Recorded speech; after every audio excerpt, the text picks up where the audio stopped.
Welcome back to AFTV, everyone. Arsenal have somehow escaped to the point at Stamford Bridge, but funnily enough, before a ball was kicked, I think a lot of people would have been disappointed with the draw. I mean, listen, I would have thought that a draw was less than we're good enough to go and get, but also I kind of predicted it, and I'm not surprised Chelsea looked quite good at times. But let's make no mistake about it. Arsenal poor as well. Turkish, where the hell do we start? We need all your help. Download FANZONE. Get on the AFTV Plus app. Download FANZONE. Come join us. Where do you want to start? I know we've done a fan cam. We're trying to break this down, like the game. But like, what's your overriding feeling? Like, if you were with the players right now, like, what would you want to say to them? I know it's a weird question, but do you know what I mean? I'd rather talk to the manager right now. Okay, so you're looking at Mikel over the players. 100%. It's a technical issue that we're having. Mm-hmm. There's a tweak or tweaks that have been made that have lessened our impact in transition, slowed down our impact in transition. We tend to reset a lot more than we do take risks when there are risks to be taken. Mm-hmm. So I would very much like to have a conversation with Mikel over the players if there's a choice, because I don't think it's down to the players, because the majority of these players, pretty much every single one bar Declan Rice on that pitch, performed week in, week out last season, and performed with more excitement, with more impulsiveness, with more fluidity, risk-taking. So for me, it's very much, this lies on Arteta's door at the moment. I think we got a point back in spite of Arteta's substitutions, or regardless of them, let's say. And I know some people might say, James, he literally brought Trossard on and got the equaliser. Sure, it's Saka's magic. Like, and I'm not taking anything from Trossard's superb finish. Some might say that we were moaning about Saka playing the full 90 and he left him on. So look, obviously Arteta had his part to play, but what I'm trying to say is it was individual quality from players who wanted to make it happen. Saka wasn't at his best, but I did see him constantly running at Cucurella. No matter how often he was maybe losing that duel, he did keep trying it. And Rice, whether he was playing as a box-to-box or as a six, was at least trying to cover the ground and make sure we had something in there. And those two kind of come together to get us the draw. And that's, let me just say that's, for me, that's fine. Arsenal can have an off day. I don't have a problem with Arsenal having an off day. What I do have an issue with is a lot of the stuff you've touched on, which is this an off day, or is this a direction we were always heading in? Because tactically, we haven't looked as fluid, as inventive, and just as brilliant as last season going forward. I think it's that. I'm not too surprised about today, because it has been coming that the lack of fluidity and chance creation will cost us. People can argue that it cost us against Tottenham and Fulham already, but I think it cost us today as well.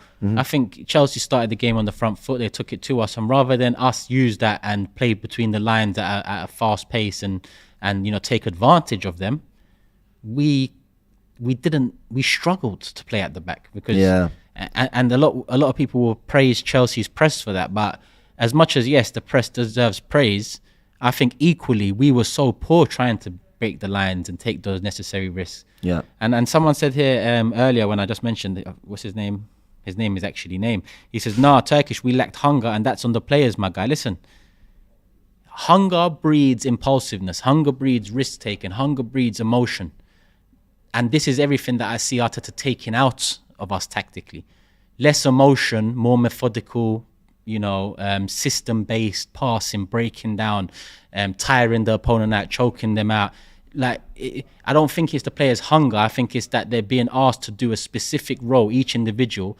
And like Arteta said for Raya against Man City, that he had moments, nervy moments, but he asks him to do that.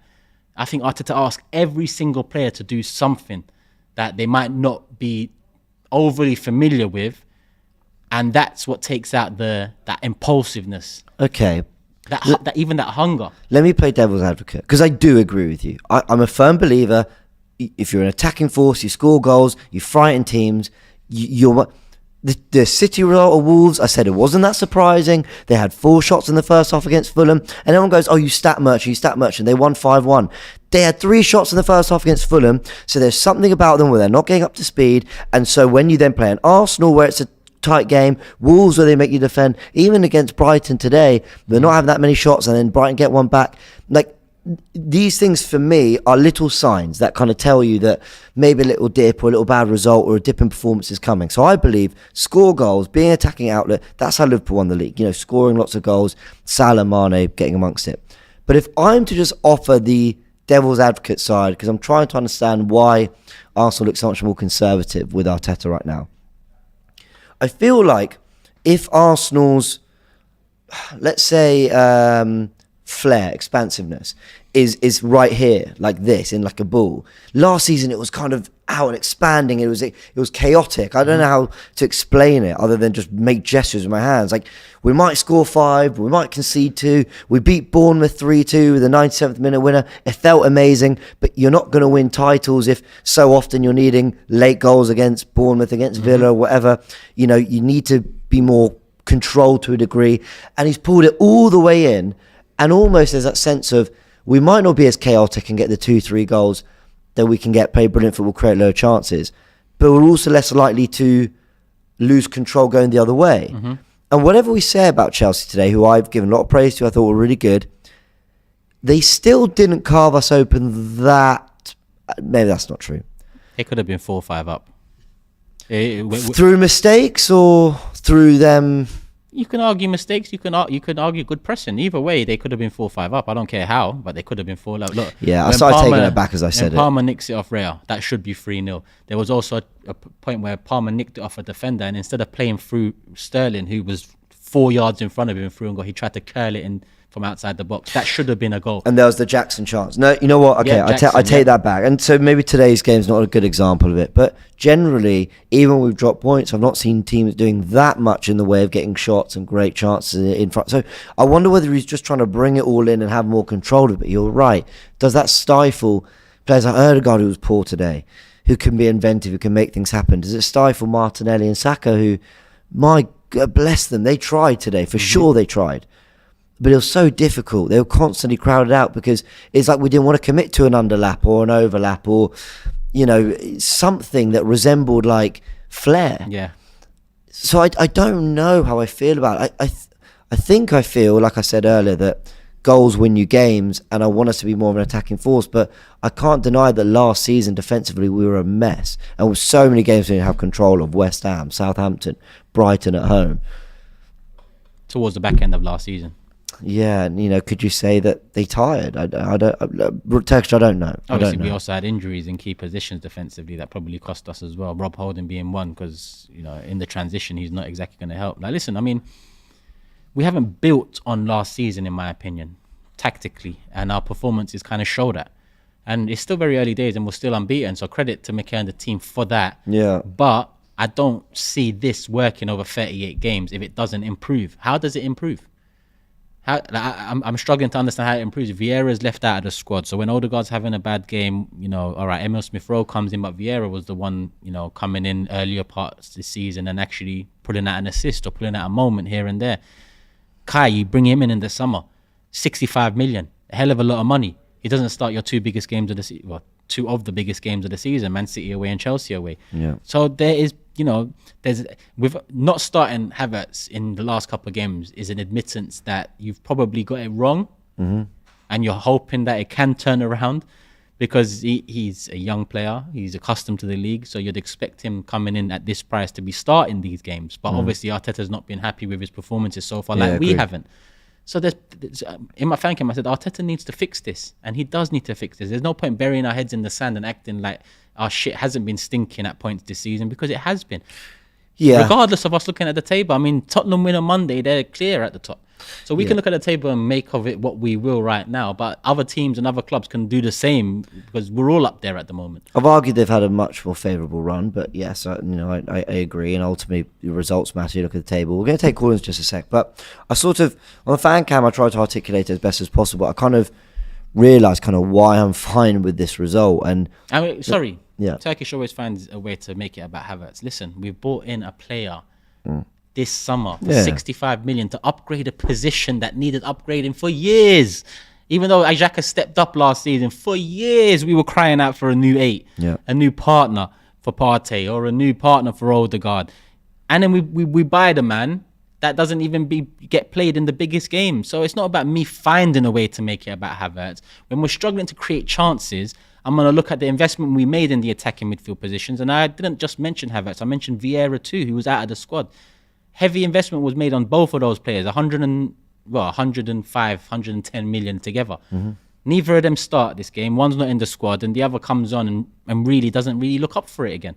So it's not me putting the blame on them, because Odegaard was abysmal today. Yeah, he was Saka crap. was poor.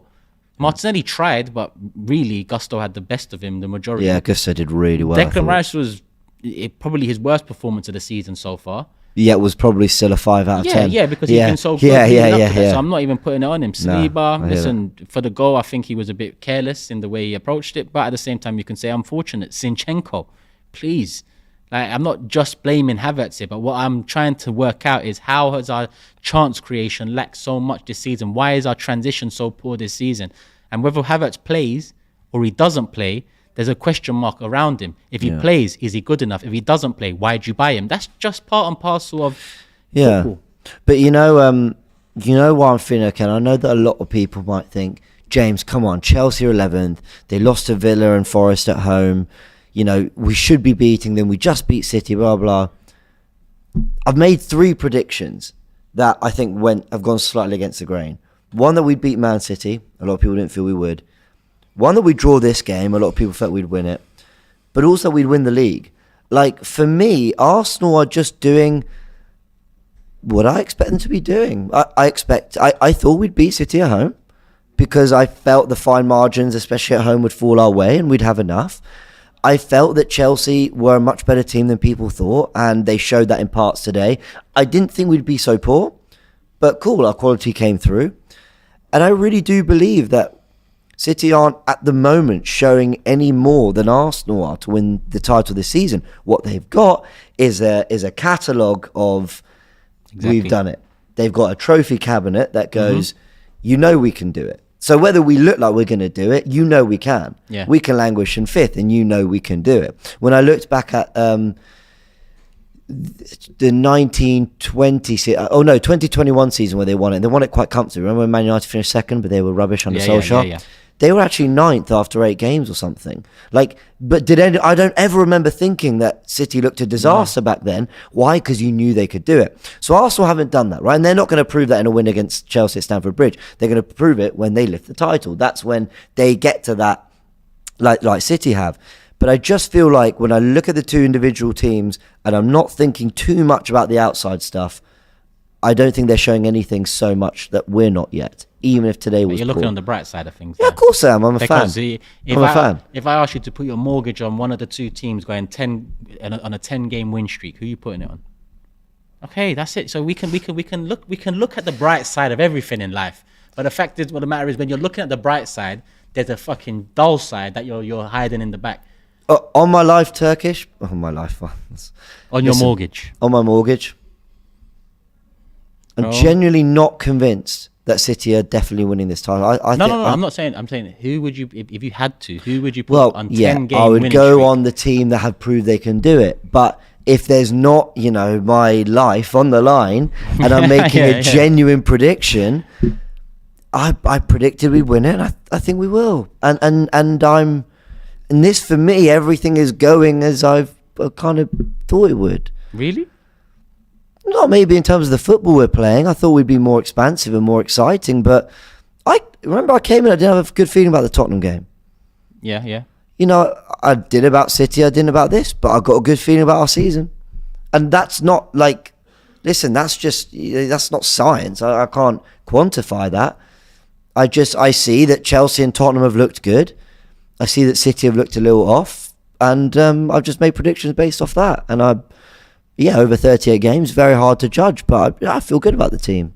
Not today on that performance, but we've pulled out a point. And that's kind of where I am with it. I'm not too high one way, too low another. You know what I'm saying? Do you get what I'm trying to say?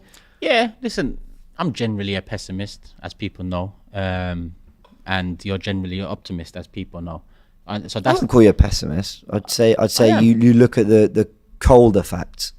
Yeah, pessimist, cold, whatever people. I don't really give a toss. This is no, just no, me. I'm not going to change myself and the way and I'm me because of the way Arsenal have been, not over the last 10, 15, 20 years. But I just think, look, if someone told me 9 games into the season, City would have lost 2 games, Arsenal would have beaten City, and Arsenal would be unbeaten, I'd be like, fuck yeah, we'll be 4-6 points away from City going into the 10th game. We're on the same points. Yeah, it's a good so point. that's what I'm worried about. I hear you. I keep on saying I've never seen no one catch City. I've only seen teams run away from City. Well, one team, Liverpool. That's it. So we have to take advantage, and we took advantage against City 2 weeks ago, but that advantage has been erased just 2 weeks later, just 1 game later. Yeah. So we're making it a lot more difficult for ourselves. And yes, we're blessed with 2 nice home games in the next 3, but we've also got Newcastle away, where we're going to have to improve our performance against Newcastle at St. James Park. I agree. Okay, lots of super chats coming in and lots of callers. So as I just sort of go through these, we're going to get some callers, get your thoughts. You've had 15 minutes of ours. Fan cams are coming out as well. Remember, if you download the AFTV Plus app, you can see the phone there. There it is. It looks like that. It's really easy. You open the app, you click on it, you're in. That is really genuinely incredibly simple to do. Let's get our first callers. I don't know if you've got headphones. Oh, there you go. Oh yeah. There you want one. Cool. Production, we've smash up the set while I'm at it. We've smashed up everything. Who's our first caller? Hey, how you doing? Yes, big up Turkish James. Can you hear me? Yeah, we saw you the other day, mate. Yeah. You said you had. Yeah, you said you had a weird feeling going into the game. Yeah. Listen, quite a lot of my friends at work and in the group chats were saying some of the Arsenal lot, we get very big-headed in certain games because it's like, yes, I know our record's been good at Chelsea, but I always keep that little thing in my mind where I'm like to some of my guys at work, records are there to be broken as well. And you know what? Yes, Chelsea didn't start off the season well, and they've been like floundering around in 11th and 12th, but those last 2 games against Fulham and Burnley just made me think they've picked up a bit of form. And yes, I know we've had the international break, but on the way how that game started, we were shocking today, man. I don't even want... Odegaard was anonymous. For me, the only 2 players for me that can hold their head up high is Declan Rice and Martinelli for me. Yes, I know Gusto did a bit of a job on him, but the thing is with Martinelli, even if he's not having his greatest game, he's trying, he's putting in an effort. I saw him tracking back, and yes, the bare minimum is to work hard, but Saka, for me, I don't even want to really make too many excuses, but I don't feel Saka was fully fit, but you'd rather take a 75 to 80% fit Saka rather than starting a Reece Nelson out on the right-hand side, or unless Arteta wanted to start Trossard. But for me, I just felt like Arteta got it wrong today with not starting Partey was criminal. Like, I know Jorginho, I'm happy I'm satisfied, I should say, when he plays in some of these games, because he's a very technical footballer. He's tidy. He will control the game. But we're yet to see Rice, Partey, and Odegaard as a midfield 3 in big games. And I've got to admit as well, with the goal situation as well, I think Raya needs to be dropped now. Like, for me, I don't even want to be too reactionary, because I've seen this in other games as well, where we've been very fortunate to still say that we're unbeaten after tonight. After I looked at when it went 2-0, I said to myself, sometimes I just know when Arsenal aren't going to get anything from a game, and I just said to myself, Arteta's got this one wrong today, man. Yes, the players have to take accountability as well, but I don't know. I'm not happy with tonight's performance. I hear that, but let me try and ask this question. Well, I don't necessarily... the word character gets thrown around. And I think character isn't just about the result you get, it's the way you do it. So I don't think we should take too much heart in character when Arsenal played so badly for 75 minutes. But some players stepped up and showed something. You know why I argue against that, James? Go on. Because if it wasn't for a howler from Sanchez and impulsiveness from Rice, there was no point in that game where we started taking control and we started applying pressure and we started creating chances. That's character. I agree. 100%. Declan Rice out of nowhere, bang, and then a hopeful cross to the back post, gets to Trossard and he finishes it. Couldn't agree. To me, I wouldn't say character brought us back into this game. No, that's exact.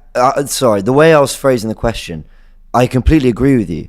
That wasn't Arsenal for 20 minutes, rolled their sleeves up and went, we've been crap, but let's try to find something. Yeah.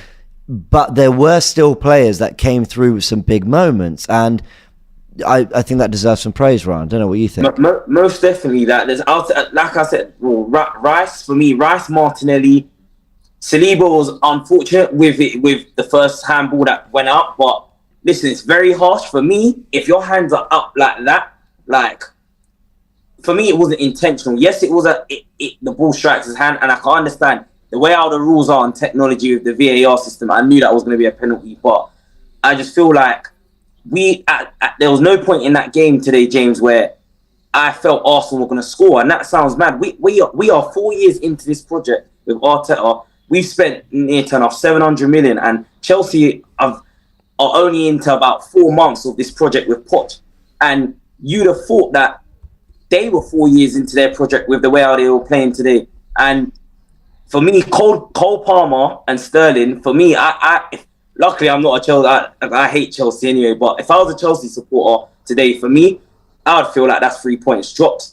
Yes, for me, it's a point gained on the side, but them taking off Cole Palmer, he knows how Zinchenko plays from his time at Man City. So I looked at that matchup and I thought that's where when Zinchenko tucks in and does that inverted stuff that Arteta wants him to do, he was just utilising him on the outside and sometimes coming on the inside of him, and Sterling was overlapping as well. But that's why I understood why Arteta at half-time made that substitution with bringing on Tomiyasu, because he wanted to probably shore up the defence a little bit, because on Zinchenko's left-hand side, they were carving through us at times, man. I'll be real, like, we couldn't... One thing I've got to give credit to Chelsea with tonight's performance, they nullified us from breaking in between the lines, and I agree. We just couldn't get our rhythm going within the first half an hour, and this is where sometimes I question Arteta, because I'll be real with you, Turks, I'm probably on your kind of camp on this side of thinking. I've said this to my brethren, I've never been Arteta in, and I'm not saying I'm Arteta out, but I'm on the fence right now, because we've got to come to a realisation. We are 4 years into this project now, and is the football that we're playing sustainable? Can we actually go on? I believe we can win the league, but we ain't going to win the league if we're playing like the way how we are, because I feel like this season compared to last season, we're very strategic in the way how we're playing, and we're not as gun-ho like how we normally watch Arsenal in previous seasons, bang, bang, bang, literally, where it's like when we go 1-0 up, the Everton game is probably the best example, which I can understand why Arteta is changing up his style a bit, but sometimes I feel like with the players that we've got in the youth, with Saka, Martinelli, Trossard, we need to switch it up and play with a bit more pace, but that's all it is for me. I hear. Listen, I don't agree with everything. I don't know. Yeah. I don't think we should be worrying about the manager at the moment. But I hear what you're saying about the fluidity. We've got lots of callers, so we're going to move on to the next. But Ryan, thanks so much for calling as always, man. Ryan. Thanks for your support of the channel as well. I know he supports Big Six as well. Yeah, come on. Always a pleasure chat to Ryan. Let's get our next caller as well. Hey, Javi, how you doing, man? Yeah, I'm doing great, guys. How are you? Yeah, good. You're doing great in spite of the result, or you're happy with the turnaround? In spite of the result, football aside, guys, just very disappointing today. Very disappointed today. Well, because you felt we should have wiped the floor with them. Yeah, I think that when we look at I don't think Chelsea's a bad team in terms of their players, and I think that under Poch eventually they will get things right. But it's something I've said before. When we were early on in our process and we had good players, but we were still trying to get things right. When title contenders came to our ground, they wiped the floor with us. So. We've been doing that to Chelsea in recent years. We've, won, I think, the last 3-4 years there consistently. And so I was expecting, that same thing again today. And, you remember, James, I was not expecting us to beat City. And when we did, I told you this result is only going to mean something because it's a 38-game, competition. If we go ahead and we actually, continue to pick up the results and reflect the same amount of wins and be able to copy the same results that we got last season. So I find it very disappointing that we beat City and then for realistically 90 minutes we were crap. Yeah, we were absolute crap. I don't see it that way, man. I've got to be honest. I don't know about you, Tony. I see it as City at home, Chelsea away, 4 points from 6. Fine. But that's on paper, James. That's on paper. Like Chelsea away always sounds difficult. Even Arsenal away on paper always sounds difficult. But when teams like Liverpool and City were flying and they were competing for league titles, Arsenal away on paper sounds difficult. But when we were in that transitioning phase and we weren't a bad team, but we weren't a great team, we got humiliated. You know? And so, yes, it sounds good on paper, but we beat Chelsea last season. And this is a Chelsea team that, realistically speaking, even if we were to go man for man, you wouldn't say that they are the level of many of our players. They got Cole Palmer leading the line. And so, today. Yeah, he did. But that was more, I think, to, Pochettino getting tactically, I think, outclassed Arteta today. I think he went for the false nine. He wanted to have that numerical superiority in midfield in order to be able to counteract Zinchenko inverting. And Arteta didn't do anything to address that. When you have a false nine, usually what happens is that you draw your center backs, out of their position because it's difficult for them to know how to mark it. Therefore, you need a number 6 who can, neutralize that false nine. Jorginho wasn't it. No, it wasn't. Because you see Declan Rice having to come back and actually being the one to put in those tackles. Yeah. So you have to do one or two things there. Either you have to put in someone like Trossard for either Martinelli or Jesus, who operates, more easily in the middle of the park and to play with his back to goal to get another number there in midfield and take back control. Or you have to remove Jorginho, put Rice or Partey back in the 6 to be able to then neutralize that space right before the center back that the false nine and the rest of the midfield guys are trying to exploit. I hear also, that. They forced us out wide because they have a bunch of numbers in midfield, so we can't create passes in between the lines. So then when we're forced out wide, two things happen. Either it triggers your press, and then that's, it leads to mistakes, or you need to have your fullbacks go on the overlap to then try to create a numerical superiority in the wide areas. We did none of that. So for 60, 70 minutes, we're playing right into their hands. And I'm not a, freaking, manager. I've never, done a coaching course, but this is pretty evident in what's going on that they are flooding the midfield and we're losing the midfield battle. It doesn't take a genius to understand you need to address that. And it wasn't addressed. I agree they flooded the midfield. You've mentioned tactics. You've broken down exactly where you think it went wrong tactically. Turkish has touched on tactics. I'm the one who runs the Tactical Insight show on AFTV with Graham. Trust me, we've all looked at the tactics, but I just wonder how much of it goes out the window when in the first few minutes of the game, Zinchenko, basically passes it to another Chelsea player in the box. Declan Rice gave it away early on. You set a bad tone, and then everything we tried to do that was vaguely inventive, vaguely progressive, until that Saka whipped ball to the back post for Trossard, everything fell apart. Kai Havertz with underhit passes. Odegaard couldn't do anything right today. I almost think Arteta could have looked at them, did a Sean Dyche, went 4-4-2. We could have said anything. It kept it as simple as you want. The point is, the players didn't do the basics right at all today. At all. But that's why I say I find it very disappointing that we beat City and then we go ahead and we put in that performance against Chelsea.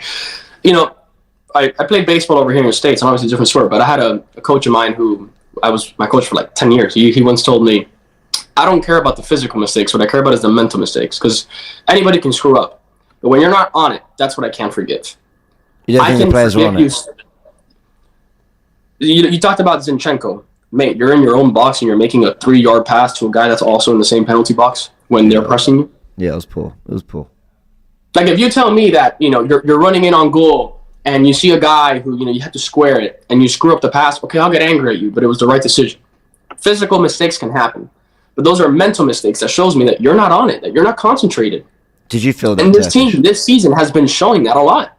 There is a difference in the mistakes he's talking about. I mean, if you're making mistakes trying to slot a through ball in or trying to play a quick transition, I can understand that more than the mistakes that we are making. It's like the Jorginho mistake in the North London derby. Yeah. I would never in a million years have told him your best route out here is to dribble through the two players in the middle of the pitch while our centre-backs are split. That is physically got it wrong, but it's a mental error. There's no way he should ever have thought that was the way out. So I do hear what you're saying.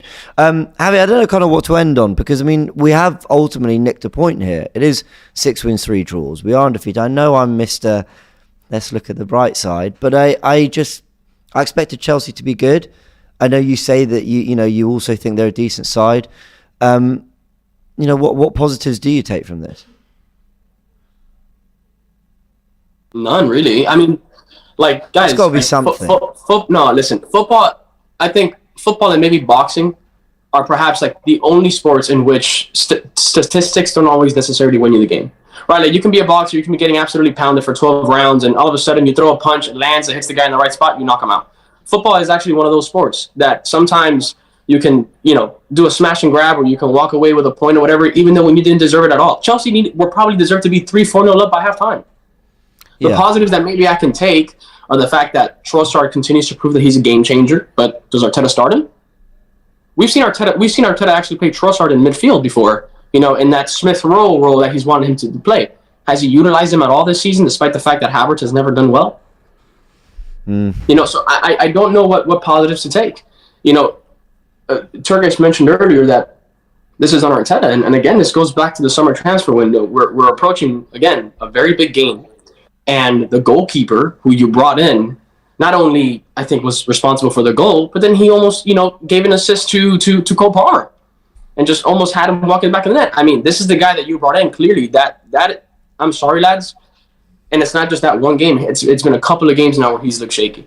That call is clearly, not working out for you. And the 65 million that you dropped on the replacement for Granit Xhaka, you don't have enough confidence to start him today. Yeah. And then the other guy that you bought for 40 million, where is he? I mean, where's Vieira? Yeah, I need to actually have a little look at that. Javi, always a pleasure chatting to you, man, and appreciate kind of your thoughts on where you saw it. I know you're not pleased. That's fine. But yeah, Arsenal, they move on. Sevilla next week. And who have we got? I keep forgetting. But Sheffield United. Sheffield United home. Okay, well, Saturday. Sheffield United have just gone 1-0 down to Man United, by the way. I know, being Arsenal fans, we care about what United do. McTominay with the goal, continuing with his, I think, international form. Is it quite good? Listen, Josh, just shut the hell up in the chat as well. We're going to get to super chats. All right. We're going to get... No. We're going to get to super chats, my bro. Just relax. We're talking to someone here about the game. What do you want us to do? Cut him off right now to get a super chat in? We're going to get to the super chats. Calm down. I second that. Javi, always a pleasure chatting to you, man. Yeah, Turkish, bro. Love the energy as always, man. Don't ever change. Love Javi, man. Love. In a bit, man. And can I just second that? Look, you don't let me be the bad guy, man. It's fine. No, because I agree with you, and obviously, like, I host this stream frequently, and there's an opportunity here for people to come on and speak to us one-on-one, and we appreciate everyone's thoughts via the comments, via super chats, whatever. But then they're not. We got to hear from people. We're not going to prioritize them over everything that's got to be said and discussed. We'll get to them, and then when we get to them, we can actually discuss them properly. Like, I could easily right now just fly through them, just read them out. But is that what you want? Like, surely you want us to actually talk about them properly, hear what you said, and have the proper conversation. So anyway, I'm with you, man. I'm glad you said it. But like I said, thank you to everyone who has sent them in, and we will get to them. We're going to just take another call first.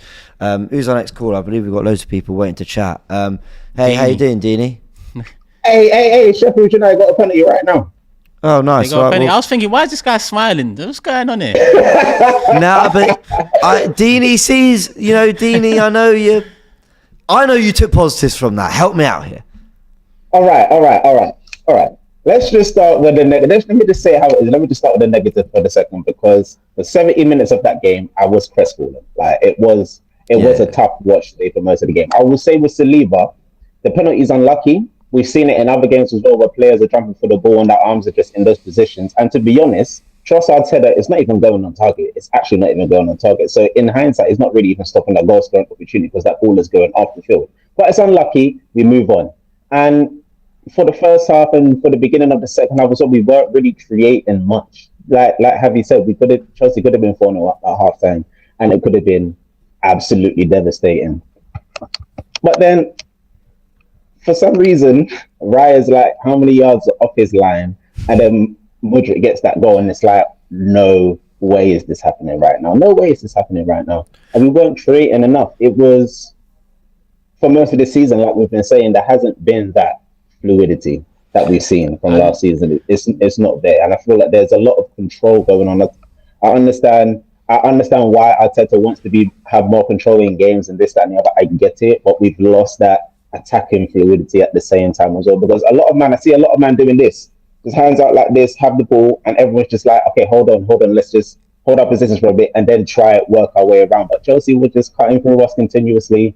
It was tough, and I'm like, man, them. Release the ball. Just release the ball. It's like I'm watching Pro Gloves, and I'm like, Grizz, release the ball. Matisse, release the ball. You get me? No man was releasing the ball at the same time. You get me? So it was tough to see that at the same time. And literally, it was a gift from God. It was literally a gift from God that said, Sanchez, give this ball to Rice, and then Rice. It's actually a great finish from Rice as well. At the same time, It's actually a fantastic finish. I watched it back a few times. Yeah. It's unreal. I want to ask you more about some of the moments. So, for example, the pen. I debated almost everyone in the watch along, and then the production team downstairs. Yeah. I felt it was very harsh on Steve, and that doesn't mean I'm like. I know everyone says I'm a fence sitter, and I'm well and truly being a fence sitter here. It's not that like I think the refs had a howler giving it, and that VAR's a disgrace. F the PGMOL. None of that. I just don't know what Saliba can do, in my opinion, when he's jumping and the ball's headed onto his arm. But some really good points were made about whether his arm's quite high. I know Turkish talked about that. I think the ball's going towards goal. Like, wow. Oh, the pen that United got was a handball as well. Okay, let me not go into that because I don't know how I feel about that. What did you make of the pen being given? I genuinely thought it was harsh. I could understand why it was given as a penalty because, like you said, the hand was high. But at the same time, we've seen it with players and we debated it with other games as well.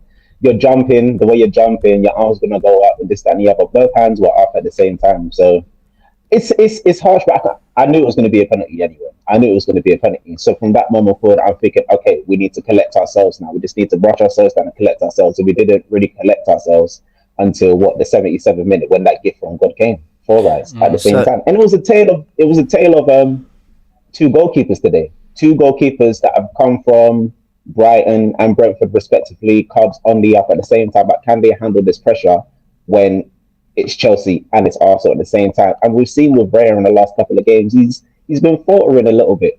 Arteta's not going to hook him.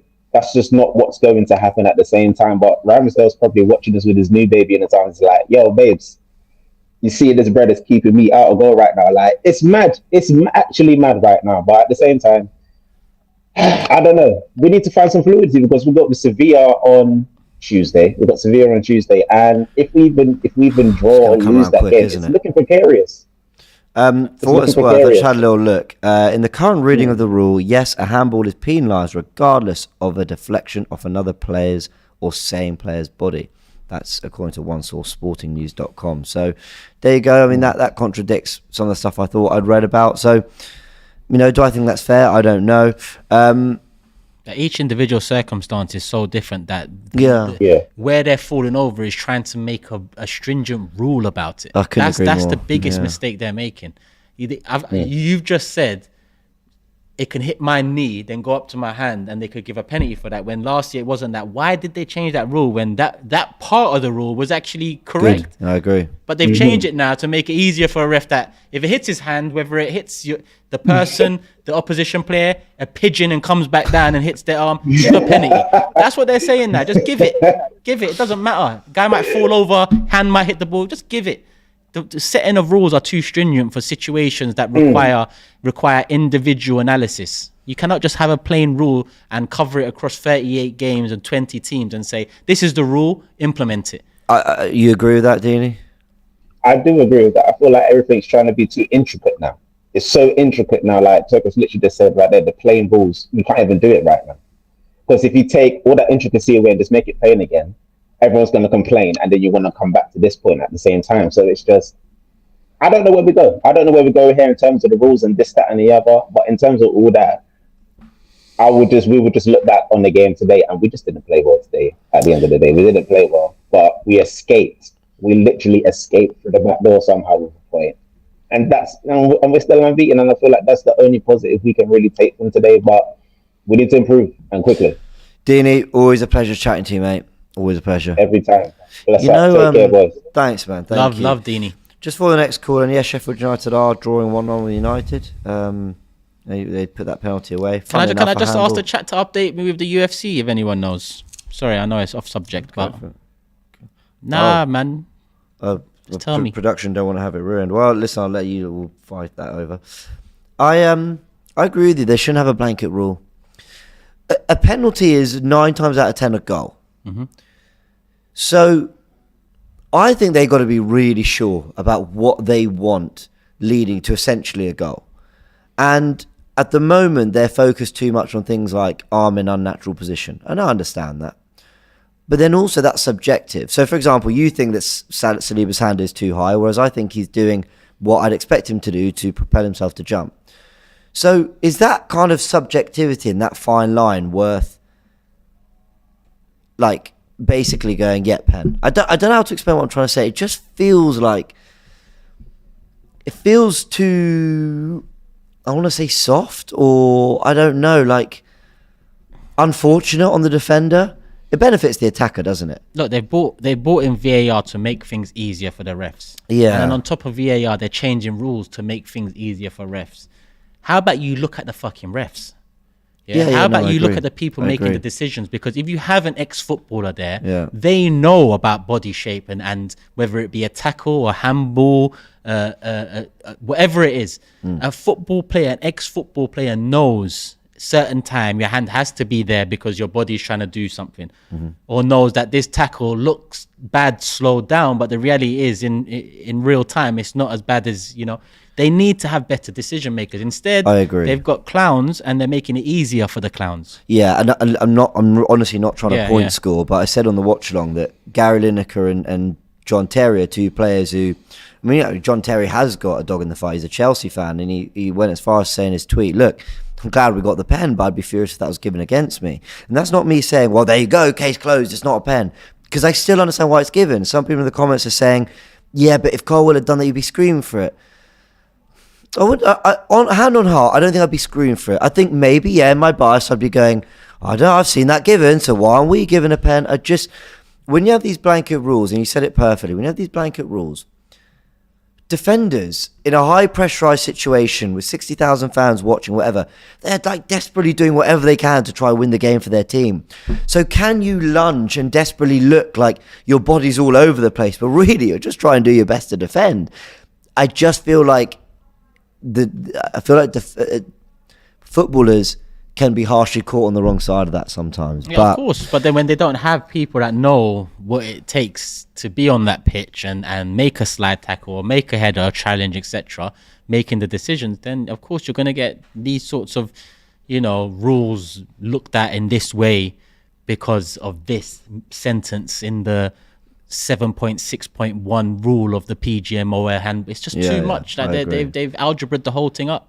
United, the football's a simple game, you know. Yeah, I agree. Like, what are they doing? I agree with a lot of that. Oud the Gooner says thoughts on Sanchez clobbering Jesus, and I think and I did bring this up on the watch along, that something doesn't feel right about the game of football when a goalkeeper can clatter a striker, no pen, because he went for the ball, but defender accidentally has the ball go onto his arm, pen. Yeah. Now, whether you think both should be fair, but no one can tell me that feels right. No one can tell me that feels balanced. There's something wrong about the rules and the way what we're willing to punish players for. 100%. That's what I'd say. 100%. And that's where my big issue is. But look, whether we're unlucky with that, we're lucky to come back and get a point after that performance. I'll say that much. Let's go through super chats before our next caller. Josh says, admittedly, this was a point for Chelsea rather than a point for Arsenal. Mistake rattled Chelsea, but they are now 4 points off top 5. How about Arsenal, though? Yeah, if you're looking at it from before the game, then yeah, it's a point for Chelsea. But if you're looking at it at the 82nd minute, then I think Chelsea will feel hard done by not getting the 3 points. And I'm sorry, let's read that sentence again. Chelsea are now 4 points off top 5. £1 billion squad Chelsea, who I take it have injuries, are 4 points off top. As I was reading that, I was thinking, have they closed it to top 3 or top 5? Come on, like I can't sit here and go, what a day for the Chelsea. I can't, please. Yeah, but they're starving right now, though, man. They're gonna try and take they're gonna look at it at an angle that's gonna suit them best because they've had no angles for 18 months now. Yeah, opportunity missed for Arsenal? Sure, maybe. Definitely, in my opinion, yeah. Ricky says Raya averages 1.7 mistakes per game. He has no Alisson or Edison and doesn't look like a major trophy-winning keeper. Should Ramsdale get back in?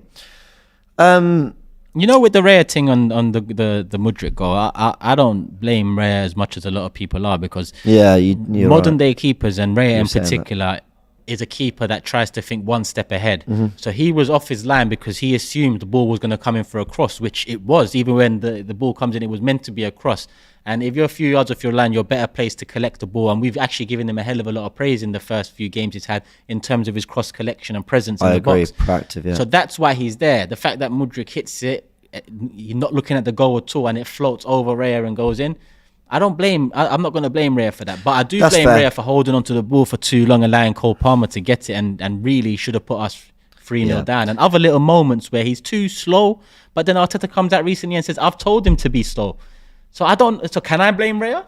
Well, this was similar to the City game, only he actually conceded 2 goals this time, where he was making quite a lot of errors that didn't punish us. And you're right, actually the one where we were punished, well, obviously the pen's not his fault, and then the Mudryk one, while I think his position doesn't look great, you're right, we praise him for being proactive. So Arteta's thinking Mudryk will do that one every 100, 200 times, right? Mm-hmm. It was a mistake. More often than not, Raya's position is going to be a pro for us. So I think that's how Arteta, Nakikanya, Raya themselves would probably explain that. Let's get some more callers in. Sorry, there was one last thing I want to say on that super chat from Ricky.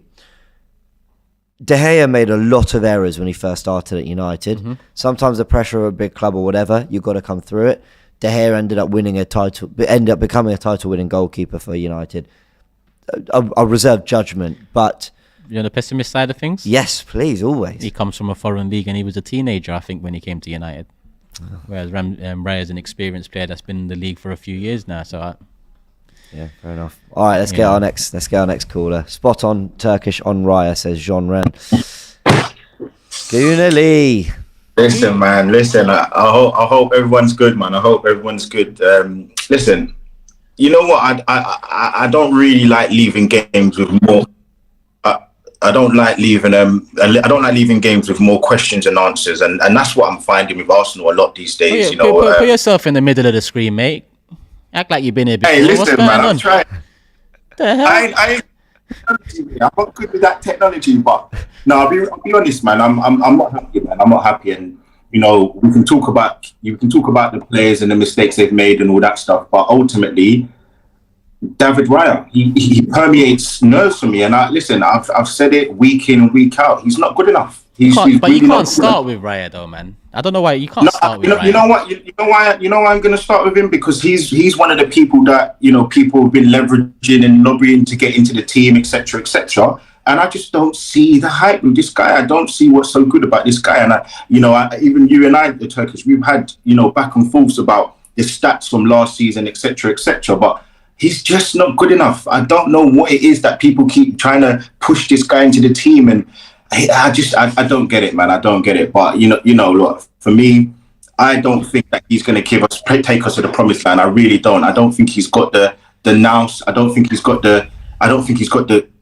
courage to take us to the promised land. And that's where I'm going to stay with it. I think Raya, he's somebody who permeates nervousness in that defence. And you saw today our defence has slowly got worse, and he's been the keeper in there. I haven't really seen a good performance overall with him in the goal, apart from Everton, and he had nothing to do. And Bournemouth, again, had nothing to do. Even if I took away the mistake for the goal today, or whatever it is, how you want to cover it, he could have given a goal away for us today again as well. And listen, I've said it over and over again, and I'm going to stick to it. If Raya's in goal, we're not getting to where we need to get to. That's just as simple as. It's the same thing where I feel about Jorginho, and I think that leads me on to the next point. And again, Arteta. My worry with Arteta, and I don't know what you guys think, is Arteta is somebody who he wants to win his own way, and if he doesn't win his own way, he doesn't want to win. So he wants to win his own way, and for me, there's other ways to win a game, and I feel like with him, once he gets something stuck in his head, an idea stuck in his head, he just doesn't want to change it. So this Jorginho experiment today, I don't know what you guys thought, but I just thought that was just him trying to make a point about something today, rather than playing the best players in the position. And okay, but Arteta will tell you that he'll tell you that Jorginho was great against City and worked with Rice, and we nullified them, and he stuck with it. I don't agree. I would have started Partey because he's better, but Jorginho starting isn't, it's not some great sin. It just. I do think it's a great sin because we need to win. We should be winning these games. And listen, Chelsea, they played well, but I think made them look good. I think we made them play well. And I think for me, I agree with that. I'm looking at. I don't think Chelsea were as good as. Well, I think they were good, but I think we made them look better. I think that Chelsea, when they didn't keep the ball well, I think that we should have, had a different kind of way to leverage that game. And I just don't feel like it was good enough today, honestly. And I just feel for me, Arteta is somebody who slowly but surely, if he doesn't win his way, he doesn't want to try anything else. He will rather lose the way he wants to play. And I know you should fall on your sword, but there are other ways to skin a cat. And as I said, my main thing is, if it looks like BS, if it smells like BS, it probably is. And that keeper and Jorginho playing today, it really isn't great. And my last point I'm going to say to you, ESR, I don't know how many minutes he's played today, but I feel like Arteta actually got very lucky today. And I'll tell you the reason why. I think he threw that game when he brought ESR on. He doesn't play him. He doesn't ask ESR to save him in any games. So why bring him on 2-0 down? Why not bring Reece Nelson on? Because Ødegaard was trash. And like the thing is, you've called out these other players, and there's a discussion to be had around them. But Saka wasn't great, but then pulled out with a fantastic ball to the back post. So credit to him. And the first game back, he was running at Cucurella, cool, but he was losing that battle a lot. Martinelli was losing his battle against Gusto a lot. Jesus didn't get into the game. Ødegaard was really poor, and he's going under the radar. I don't know why Ødegaard seems to be going under the radar, but that's a couple games now. Lons wasn't great. City People wasn't have their great. favourites, though, innit? And there's a lot of. Do you know what, though? For me, right? I'll be honest with you. I'm struggling to give Ødegaard any flack right now with the team he's playing with. I'm not trying to make excuses, but when you're why is that not true of Jorginho? Why is that not true of Raya? When you're playing with Jorginho and you're playing with Havertz, I'm sorry, but I've seen him go to a new level last season with a certain base of player, which was Xhaka, who we know was the hard man of the team, and Partey, who was at the base of the midfield. You've now come into this season with Havertz, who we know doesn't work hard, who we know other players have to work for him and run around for him. And then you've got Jorginho. Did you see in the first half, he's tracking back? It was horrible. He was running in quicksand. So for me, I'm sitting there saying to myself, well, Ødegaard's not playing well, but I'm not going to give him the same flack when I know that he's not had the team around him. I'm sorry, I'm just not going to put him in. I'm sorry, Lee. I love you to bits, man, but that's an agenda. You've come in. The first thing you've talked about, it is the first thing the first person you've come and spoken about is David Raya. Made some errors, I agree. So we had the chat. Jorginho, not great today at all, but not the reason we lost, though I would have gone for Partey. Ødegaard did nothing, and you're saying, well, look at who he's playing with. He's the captain of Arsenal. He's meant to lift those around him. People have got money in the bank. And for me, if I look at Ødegaard, I've seen a certain level. We've not seen a certain level at Jorginho. We've seen him play with players, and yes, I'm not dissolving him of playing because he didn't play well today. Jorginho might beg to differ. Listen, Jorginho might beg to differ. Ødegaard's a better player. I get what you're saying. And for Arsenal, he's done more. Jorginho might point to his. Listen, Jorginho might point to his Champions League, his Euros he's won, and go. Listen. No. Hold on. Football's about what have you done for me lately. You can't keep telling me what you've done for Chelsea. I understand that, but you can't absolve Ødegaard of no blame. Martin Ødegaard sets a high standard. He'll be on the bus thinking I wasn't good enough today.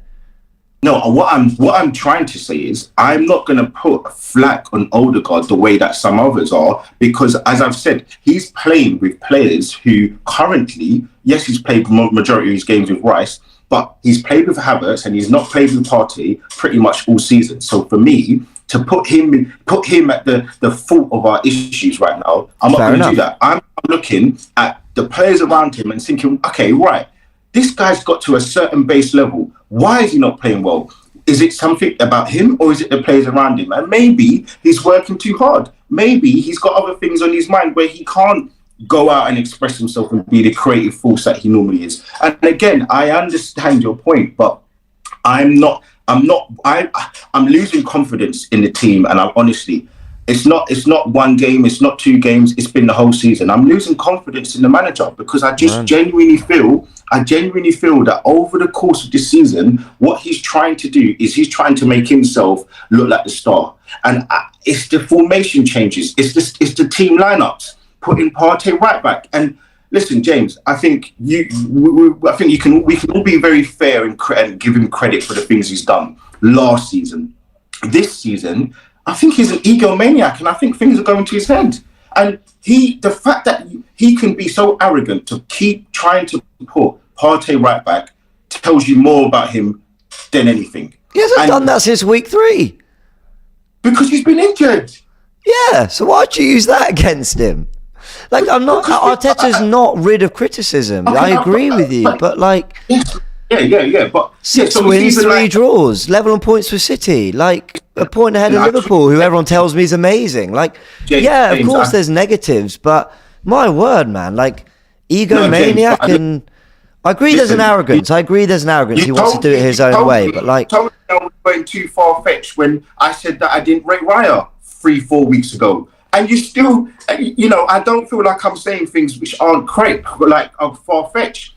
People keep mentioning this whole Havertz experiment. Does that not show he could be an egomaniac? I'm not bringing 1 or 2 or 3 things. I'm bringing so many points to the table. To the fact that he dropped Gabriel. How many more things do you need to show me to show you that this guy doesn't seem to? It's almost like he doesn't put Arsenal first. It's weird. He does put Arsenal first, but he's got these little things with him. And, even Judges, the way he speaks about, he's got agendas or he's got certain rules for certain players in the team. He's got rid of Ramsdale. But what about Nketiah? He's got rid of Xhaka, or however he's left the team. But it's just, I don't know, man. I don't know. For me, listen, man, I'm just not happy with it. I'm not happy with it. And listen, well, I've tried. Yeah, look, I appreciate it. Cool. Xhaka. When did we have Xhaka? Who's that? Listen, Lee, you're getting soft though, my guy. Bro, I'm trying. Listen, you can't say no. I want to go back to the Odegaard thing because you can't let Odegaard off because let's say Partey plays. Hold on. Let's say Partey plays in front of Raya, and Raya's playing with a DM like Partey. We're in a much better position. Raya's also played with Jorginho. So you absolving Odegaard of some of the blame because he's playing with Jorginho. The main outlet for a goalkeeper that plays at the back is the DM, CM that's going to play it forward in transition. And right now he's playing with Jorginho. And this ain't me blaming Jorginho. I'm just saying if you're using Jorginho to excuse Odegaard, we can also do the same to excuse some of Raya's kicking or ball playing abilities. Odegaard was abysmal today. Abysmal. And as the captain and as someone that's been at the club a couple of years now and someone we all rate highly, he would come out himself and say, listen, I wasn't good enough. And I don't think Jorginho, which is the only player that me or you would have said he shouldn't be starting, should be part, the only player in that 11, is not the reason for Tom, Dick or Harry's performance on that pitch. No, listen, I'm not dissolving this guy of blame. He was poor, and he's been poor pretty much the whole season. He was poor against Tottenham as well. And everyone kept saying, and I even myself was trying to put it down to the fact that he got a yellow card. For me, honestly, all I'm trying to say is it's very hard to judge him the way that some others are being so critical when he's playing with a DM who is not good enough. He's not at the standard, and I think we can all agree with that. He's horses for courses, but he shouldn't be at Arsenal. And then we've got also Havertz, who he's got his faults and he's got his positives, but we've seen he's a much better centre forward than he is a left 8. And I just think when you play Odegaard, you've seen the magic he can produce with better players around him. And I think he's doing other people's work, which is losing that creative side. And as I said, look, for me, I can't tell. I'll challenge you guys to tell me a game that Raya's played well in other than Everton and Bournemouth. Because all of these mistakes that we're seeing are all on him. It's not the team. It's not like it's a bad back part. It's all on him. Tell me how many games this season has Martinelli played well in? How many of the games this season has Saka played well in? Or Jesus, or Havertz, or Ben White, or Zinchenko, or it's only really Gabriel and Saliba that have had multiple games playing well. You're proving my overarching point, which comes down to the manager, which is why I'm. I agree with. That I agree with. Yeah. Do you know what? Let's. We've got fan zones running in the week. Let's get you on, Lee, if you're up for it. Yeah. Either we get you in or whatever, and we'll debate the Raya stuff, because I know you feel passionately about it, and I know that you feel that Arteta's overthinking it. We have touched on that before. Is Arteta's own arrogance that maybe he wants to do is more his way than whatever? But ultimately, I disagree with a lot of what's said. But hey, what's better than a a lively debate on on AFTV. So I appreciate you calling, man. And like, I respect what you're saying. I don't agree, but I respect it. Forever Arsenal, you're up there, mate. You're up there. Yeah, well, that is true actually. And Lee Judge is in the mud. Oh yeah, Lee Judge in the mud. Hey, on that note, we're live, people, 9 p.m. tomorrow night. Forever Arsenal, right here on this channel. Subscribe. Obviously, James has got the 3 points, so the table's looking. Jordan's got a point. Jordan's top of the table. Did he say a draw? Yeah, 1-1. Oh man. All right. Lee, love. Thank you, bro. Appreciate. Oh, well, fair enough. My production was just no. I don't swift with that one. I don't blame it. To be fair, yeah, they just said they're being ruthless. I get it. Well, yeah, we've got another caller. Who's next? Hi guys. This is very interesting. I don't know. I don't even want to listen to this one. I'll be honest. No, I don't know what. I don't know. He doesn't seem too happy though. What's going on? No, I mean, of course he's not. They were 2-0 up. We were shit. I'm so disappointed in Saka's performance. So disappointed in Odegaard. I'm disappointed in Arteta. I'm disappointed. Are you wearing a red top to pretend that you're calling as an Arsenal fan? Disappointed with them. I'm disappointed, guys. Meant to be going for the title. Meant to come to this stadium. Meant to come to Stamford Bridge. Meant to win. Oh, he's come to troll. Oh, I see. Yeah. Meant to be going for the title. Should be winning this game. And we come here and we don't have a shot on target in the first 78 minutes. It's ridiculous. I just want it on record that I predicted the 11 and I predicted a 2-2 and I said you guys were good. So I'm just not disappointed in Sterling, no? Just saying. Not disappointed in Enzo, no? Not disappointed in none of your players, no? Because I didn't see many. I didn't see many. I didn't see before the game. What was your score prediction before the game? I know James 2-0, 2-1, something like that. Something comfortable, right? I got half of it right. No, bro. Up until the 75th, because I was watching the stream. You stream. predicted 2-1 as well. You predicted 2-1 Chelsea. I was watching the stream, and you were cursing. Nah. All quiet. Sometimes very angry. Don't watch me during games, bro. The last 10 don't minutes, watch me during games. What happened to your up along? What happened to your hate along? You don't do them no more. So we're saying from minute 0 to minute 80, you weren't a happy man. You weren't happy. I'm not happy now. I'm even less happy seeing your mug on the screen as well. Bro, you're lucky you got out of a point, bro. You should be no, happy. We are. You should be skipping around the studio. No, we are. We are lucky. No, we are. Listen, we didn't deserve anything from that game. I'll be honest. But and you know that I've paid Chelsea respect and shown a lot of humility. We're talking about you guys coming into this game, but do you not think you guys bottled it a little bit? We did nothing. In 2 moments, you just had to show a bit of concentration, and you threw it away. Bro, it's more from us, man. Like, before the game, I said to you, like, I think this will be a draw. But in the context of the way that it happened, it's really poor. It's Tottenham-esque to be 2-0 up with 10 minutes to go. And like I said, defensively, we were airtight. Odegaard wasn't really getting anything through the centre. Saka was being pretty much dealt with by Cucurella. I was thinking, okay, we should be able to see this out. But we showed our age. We showed where we are for a reason. Do you know what I mean? We were so happy, so overconfident, playing the ball around, and then Sanchez makes that mistake, and I think he just sent shockwaves through the whole of Stamford Bridge. He literally just scared everyone, the fans, the team, because that from that moment we never came back from it. We just capitulated. We were not the same team after that. The thing was, it was the errors for the goals, but if I'm the defenders, I'm also looking at Cole Palmer when he's meant to, who was brilliant, but he was meant to round Raya. Nicholas Jackson, like there were moments where you guys should have put it to bed. I made the mistake of saying how much did Chelsea actually do, and then PTSD, man, I clearly had blocked out some of those chances he had, but there was a moment where I thought, wow, we don't even look like we're growing into this. Chelsea is more likely to get another. So to miss those and then make the errors, like the Thiago Silva, I thought was a monster at the back. He was brilliant. I thought Cucurella did superb in the duels with Saka. I'm not sitting here trying to like make you feel good coming on our stream, but I'm almost like putting on a pedestal to be like, and yet you didn't win. Like, yeah, you didn't win, yeah. And that's that. But that's been happening all season, bro. Like you've seen the way we've been this season, and there's been you deserve to win. But at the end of the day, if you don't take your chances, and then you have a few individual errors at the back, which we've had, then you lose points. And I feel sorry for Palmer, because Palmer worked his socks off today. He really does. Like I think he did a match for our side. He came off. He was absolutely tortured playing in that false line, pressing from the front, cutting the passing lanes through the centre. Because that one time you got through in the first half, Rice had that shot that just went past the post. I think Jesus scuffed the shot as well. We was always trying to funnel you out to the wide areas, because we know when you go through the middle, it's a long day.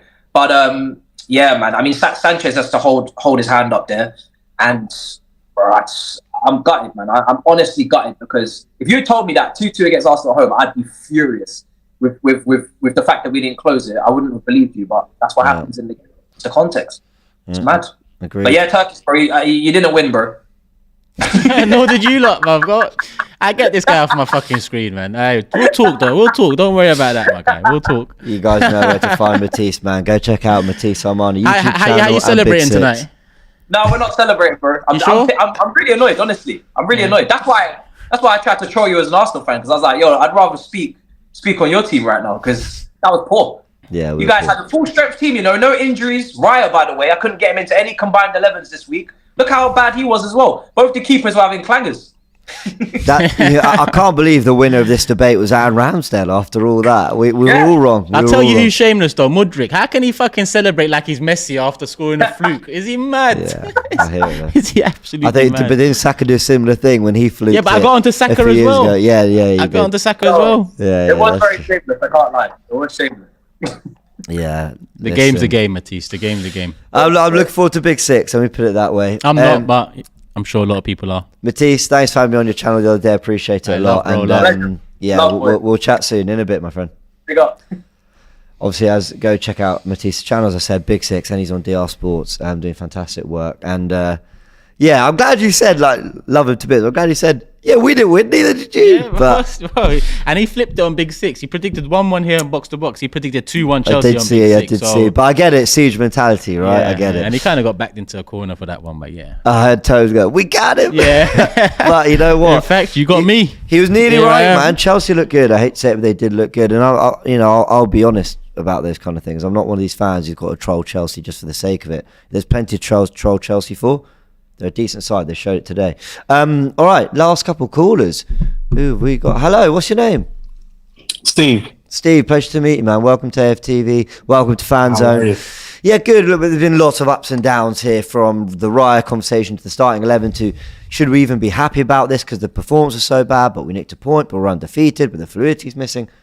Where are you with it all? I mean, as an Arsenal fan right now, going to enjoy your evening or whatever, how are you feeling about the team? Yeah. You know what? Honestly, after Gunnar Lee came on, I don't even know what to say because, he came in talking about Raya and Jorginho, and I'm watching the game wondering where Odegaard was all game, and That's what we were I saying. get it. Yeah, my thing is the comment that really stuck with me that he mentioned was, Odegaard to be better with players around him that are better. I look at the lineup. That was basically the starting lineup we've all wanted, minus Jorginho, right? All week we spent talking about, Martinelli, Gabriel, Saka. We got it. We had Rice. Ideally, as I'm watching the game, it looked like Rice was trying to push forward. It wasn't working, right? Yeah. I'm not going to go as far as say Rice cannot play the Xhaka role. I'm not doing all that. Oh, we've lost him. Shame. He's making some great points. We'll see if we can get him back. Although we'll take the next call and we'll see if we can get Steve back, who's making some really, really good points. We're going to try to bring him back now. Fantastic. Oh, Steve, we've got you back. Sorry, we lost you when you were saying about Rice. Sorry. No, it's all good. You're talking about Rice.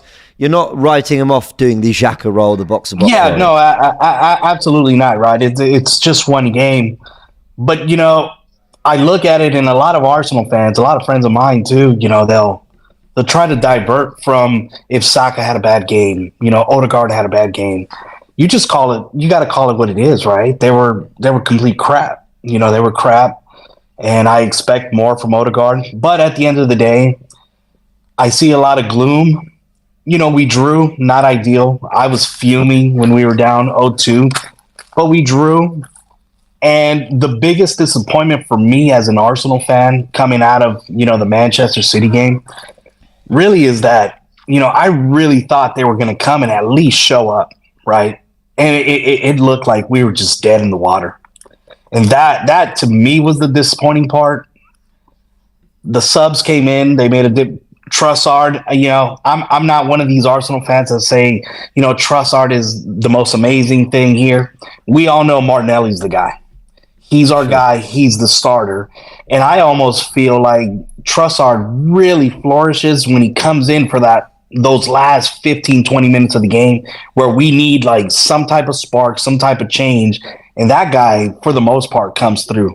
And today he proved it, right? I just, I'm disappointed. It's a draw. But at the end of the day, I think we got to look at the starters and say what it is. I'm not going to sit here and bash Raya, have the whole conversation of, is Raya better than Ramsdale? Arteta made a decision. He's Raya. We got to back that. And if all Arsenal fans are saying, I don't see the big difference between the two, then why is the big argument? Arteta said, Raya's the guy. So we back him, That's kind of where I am. Like, I've never heard anyone unequivocally say, and maybe Lee has to say, but I've never heard someone say Ramsdale is better than Raya, he should be playing. It's always, there's not a lot in it. Now, the fair question then after is, so why are you spending 30 million if you're not significantly upgrading? That's where I think there's a debate. But you're right. He's here now. Arteta's got to pick one or the other. If the most over here is there's no great difference between them. All right, well, shut up then. That's kind of my point. The issue was in the summer. So yeah, I hear you, Steve. We have obviously first time we're talking, me and you, the title race. You think we can win it? I'm really still feeling positive. I think we can win this league. I'm going to be completely honest with you. I'm as convinced now as I was before the season started that we're going to do it.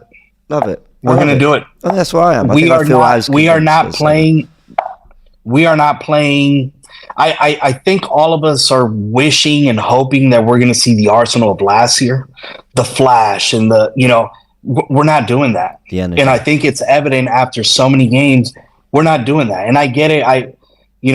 I share the frustration that Turkish has. All the points that he has made in terms of, where's the overlaps and this. I get it, right? But I would be screaming off the top of my lungs if we were playing the way we're playing and we lost 2 or 3 games into now, right? I don't think we've clicked on all cylinders yet, and we are still undefeated. And we move. Sevilla. I hear that. I'm predicting a win for Sevilla, and we continue to go. That's gonna be tough. Love the content, guys. Love the show. Man. Turkish Big Six is awesome. You guys are great, man. You guys are great. Thank you, good Steve. Opinions, man. Make sure you come back again, bro. Absolutely, absolutely. Thank you, guys. Thank you. Love. Perfect. Let's take our final caller of the day. Hey, how you doing? Hi, James. Turkish. How are you? What's your name? Sorry. Yinka, lovely to meet you, man. Lovely to meet you.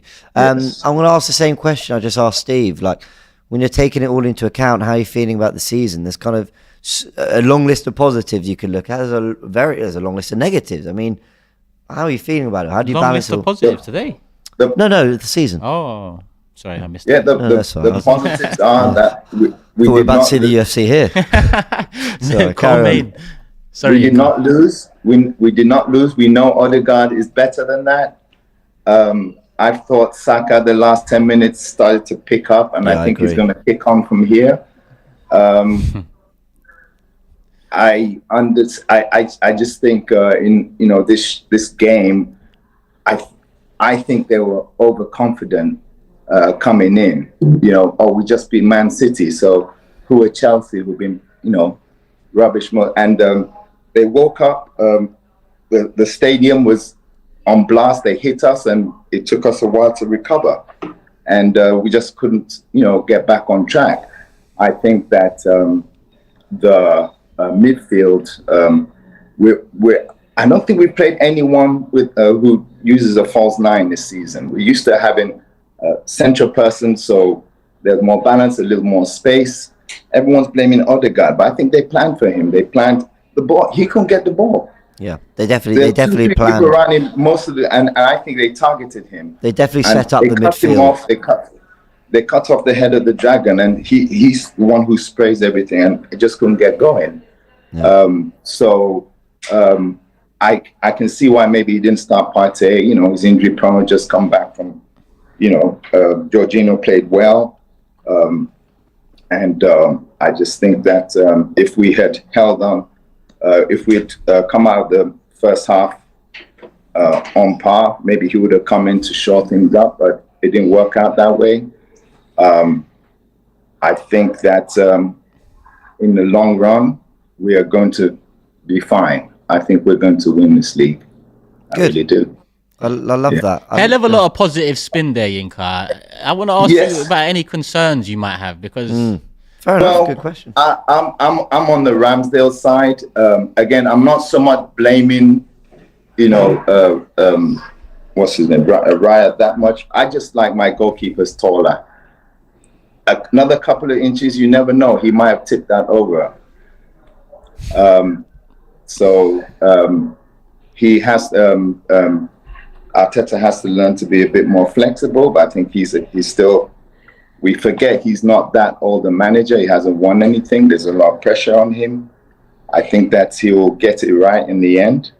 I don't know about Havertz though, but I think all in all we're doing well. I think he needs to learn to make changes a little quicker. Maybe not in this game, but Saka, not changing and not bringing on other players soon enough. He should have taken Odegaard off earlier. But he's going to learn, and I think we'll make it. I love that. Thank you so much for your call, Yinka. Really appreciate it. Call again, okay? Thank you. Speak soon. Right, that rounds off the callers. Thank you, everyone who's joined us. Let's go through super chats as well. So I read the first two. Ash says, level with City, ahead of Liverpool, played 4 of the big 6. Our worst performance since Goodison last year. Still got a point. We can and will improve. Was Goodison the only one worse than that? I think there have been 1 or 2 maybe howlers in there. But I get your point, absolutely. Ricky says, we would be 7th or 8th without Rice this season. Rice has been brilliant. I agree with that. I don't know if he'd be 7th or 8th, but he's been immense. I want candy. You have to remember, James, it's been raining. It has. That might have done Rice a little bit of a favour with sometimes it skims off the pitch and he just... That was a finish, man. Yeah, unbelievable finish. Dylan says, these tactics are like the last few years of Wenger. Dylan, I respectfully disagree. I think Wenger never paid as much attention to defensive structure in those latter years, and it was all about, well, if we have possession, we'll create chances. Whereas I think Arteta is really scarred from what happened last. He did an interview. Did he see his interview a couple of days ago, a week ago, where he went, I nearly left. I blamed myself, or I wondered whether I was the person to get us over the line to win the title. He said, he didn't take losing that title race well last year. And I think he's in danger of overthinking it. Because like you said, maybe if Saliba had stayed fit, we might have won it. It might have been that simple. I haven't seen that, if I'm honest with you. And that doesn't really sound good to me. No. I think he's basically, I think he was saying in a roundabout way, I'm extremely competitive and I want what's best. And I've thought of everything before coming into this season. Well, that's why he's under the pressure he's under. Yeah. Because, we performed so well last season, we failed to get over the line. Funnily enough, on that super chat, there are times I look at us this season and I do see a bit of Wenger towards the end. You think? Where we haven't got a cutting edge. We've got the hell of a lot of passing sequences. That's true, but yeah. we don't have a cutting edge. And instead of getting it into the box, which Saka did right at the end, we tend to pass from left to right all around the box till we find the opportunity to try and cut. But then when we try and cut, that cutting edge is not there. Fair enough. Yeah. So there's some similarities, 100%. Yeah, no, that's true. I mean, people forget in the latter years. I think you're right. The approaches are different, but there's similarities in what we're seeing. Yeah, fair point. Very fair point. Abdullah says, that was poor. This should be Arsenal's biggest wake-up call this season. Our only positive that we're still getting points on the board with these bad performances. Get last season's energy back ASAP. Tommy says, your thoughts on Captain Odegaard missing again tonight? I'm old school. How can a club captain be subbed before full time? We obviously covered that in great detail since you sent that. But yeah, you're absolutely right to flag it. And I hope we did the discussion some justice. Simon Poole with a $20 super chat says, for Kahuna Lee's therapy. He wasn't happy. I think Lee has... My thing with Lee is not that I think his points are wild and that there's not substance to them. I just think he plants his flag in the ground too quickly. If Lee's watching this, I said we'll get him on the show. I think he's just decided already that Raya's definitely not better than Ramsdale, and I just think that's far too hasty now. And you made great points about how Jorginho impacted Raya as well as Ødegaard. But, you know, that's all. Whereas I'm surprised that he wasn't willing to criticise Ødegaard when I actually think you could make an argument for him being the worst player on the pitch. One of them. Yeah, I agree. Right, absolutely one of them. But that's fine. We move on. Arsenal drew 2-2. We will break this down in a tactical insight. We will break this down via, you know, the Bars Premier League show, Forever Arsenal. I nearly knocked this laptop. Forever Arsenal, live at 9 p.m. And the return of the man who I won't name. You're not naming his name now. Nah, man, he's top of the league now. He's going to piss me off tomorrow. I I know what's going to happen. Well, he man. didn't He's name the only Jack. one that hasn't been docked points. I'm sorry, I'm bringing in docked points for forgetting comments of the day. I'm bringing that in because he's never late because he's the one that picks the time all the time. So he needs to get docked points for not doing comments of the day. Do you know what? I can get behind that. Cool, All right. Just need to get a Lee on board and we're good. Fair enough. I'm sure he'll join. I'm sure he's bottom of the table. Lee. Yeah, I think he'll clean. jump in on this. No correct scores, no nothing. He will jump in on this. All right, everyone. Like we just said, 9 p.m. Forever Arsenal live on Sunday night. A chance for all of you to interact with us. Have your say as well via the comments. We will get to the super chats, of course, on that show. Turkish is hosting, so he does it better than me. All the big six practice, and we will break this game down. Let's sleep on it and see what happened, man. Yeah, I think that's what I was trying to say, something like that. I'm very interested to see how 24 hours on we feel. Yeah. I'm interested to see how 24 hours on everyone reflects on this. Yeah. All right, everyone. Turkish, big thank you. Go enjoy the UFC. It's done. Everyone, big thanks. Turkish, go enjoy your weekend. It's done. It's actually done. A draw at the bridge and I missed the UFC.